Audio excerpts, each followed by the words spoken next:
is the Clean 20?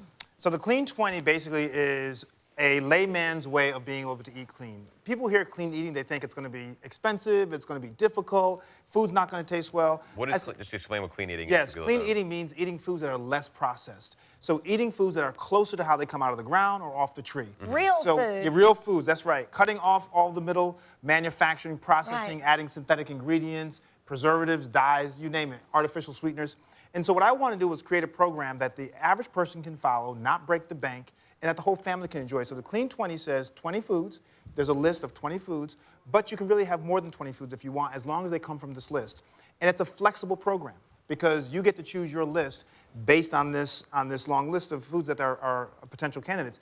And the idea is you're just going to eat clean for 20 days. The average weight loss in 20 days is 10 pounds. Wow. Wow, yeah. And what I tell people, it's not a diet per se, but the reason why people lose weight is because they don't realize that processed foods can actually disrupt your hormonal system. They're called endocrine disruptors. And so they actually cause you to gain weight or prevent you from losing weight. So that's what the Clean 20 is. It's a fun, easy program. Processed foods are the enemy. Mind you, they're the best tasting things on the planet. It's crazy. It's crazy. And so in the Clean 20, we had 1,000 people on Facebook who did it first before I released the book. And one thing they kept saying was after about 4 or 5 days, they didn't want to go back to eating that way. In fact, one woman posted in our group, and it's so funny, she went back to eat a bag of chips. And she said she was sick for 2 days. Right. Because her system had totally evolved, had totally changed, and had opened up and became cleaner. And so your body just rejects all that junk. Right. It's like a real tomato, like an organic, real tomato. You will never go back to the other stuff. That's right. People think that healthy means it can't be tasty, and that's wrong. Right. Right? Tasty, it's all about how you spice your food, the kind of herbs you put in there. And so I want people to realize that when you're eating on a Clean 20 type of plan, you're eating regular food, by the way. You don't have to go to a gourmet store to get these foods. It's a regular, like I said, I write my books for the everyday person who doesn't have a big budget. And so you can do this, and people love it because they say, my whole family can eat this way. It's not just like the parents eat one way and the kids eat another way. Everyone can eat like that way together. Let's bring out the snacks. Absolutely. Yeah. Dr. Ian's plan includes snacks in between meals, and he brought along 3 that anyone can make. Yes. Cool. What do we have here? So we have some olives stuffed with some blue cheese, which is really, really filling, and this is a serving size that you would get. Wonderful. One of my favorite, my kids love this, are watermelon, feta, and cucumbers. Nice. Yes. So there's protein in there, but it's mostly water, so it's not a lot of calories. Most of the calories in the book, the snacks are 150 or less, which is a proper snack, by the way. And then we have some egg salad, which is good. You have some protein in there. We use, in the book, there's a recipe for some clean mayonnaise, so it teaches you how to make Clean mayonnaise. Clean mayonnaise. So you guys can try some of these, but remember, I love snacks, and people unfortunately snack the wrong way. A snack is a bridge between meals. It's not a meal. It's not a meal. That's right. It's not a meal replacement. That's right, it's not a meal replacement. And so people will eat like 600 calories for a snack. No.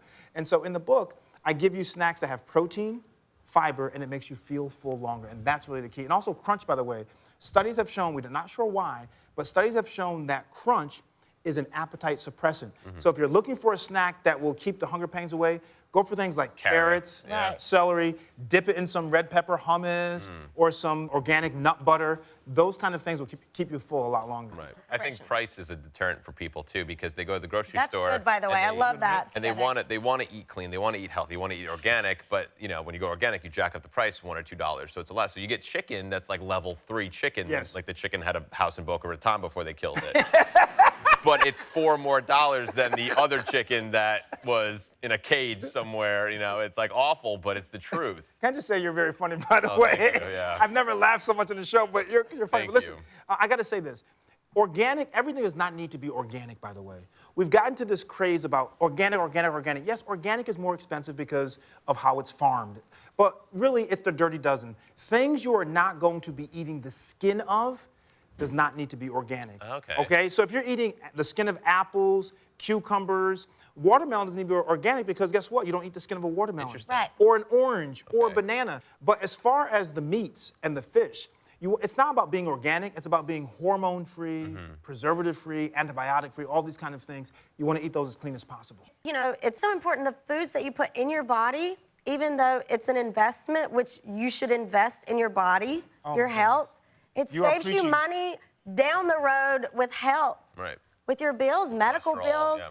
I agree with you. It's about weighing the cost benefit. Priorities. It's priorities. Right. In your body and your life, there's nothing to me personally, more precious than how long I can live and how well I can live, you know, to be the best I can be. And so I agree with you 100%. All right. Thank you. All right, so my wife comes home every week with a new thing. There's the keto, there's the paleo, and now she's doing intermittent fasting. Yes. What is that? Well, I love intermittent fasting. And in fact, my new book is going to be called Clean and Lean, and it's the combination of clean eating, meeting intermittent fasting, so you're combining it, the two. IF, or intermittent fasting, simply means that you're putting your body every day through periods of fasting. And by that, you're not consuming anything except for water, but no calories. And the reason why you're doing that is because you're trying to get your body to drive into your fat stores to take energy out, rather than safe? Yeah, sure, absolutely. Okay. Yes. Done properly, yes. Fasting and starving are two different things, right? Fasting is a regulated. You're fasting when you go to sleep.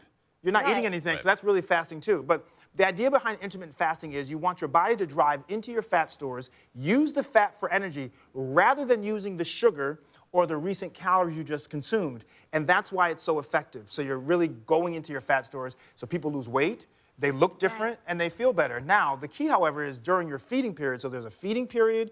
Let's say, for example, you may say, my feeding period is going to be from 10 o'clock in the morning to 8 at night. Then I do my fast until 10 the next morning. During your eating period, people think that you should eat whatever you want.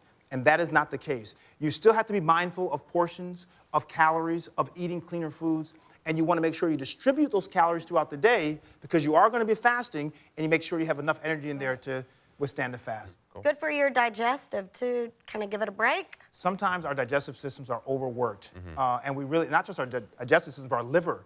The liver is overworked, and so the liver is what's helping us detoxify. But if we're bombarding it with alcohol, with drugs, with all these types of foods, and processed ingredients, we need to give it a break. And so that's what clean eating does. It gives your body a break, allows you to clean out a little bit and feel good. Awesome.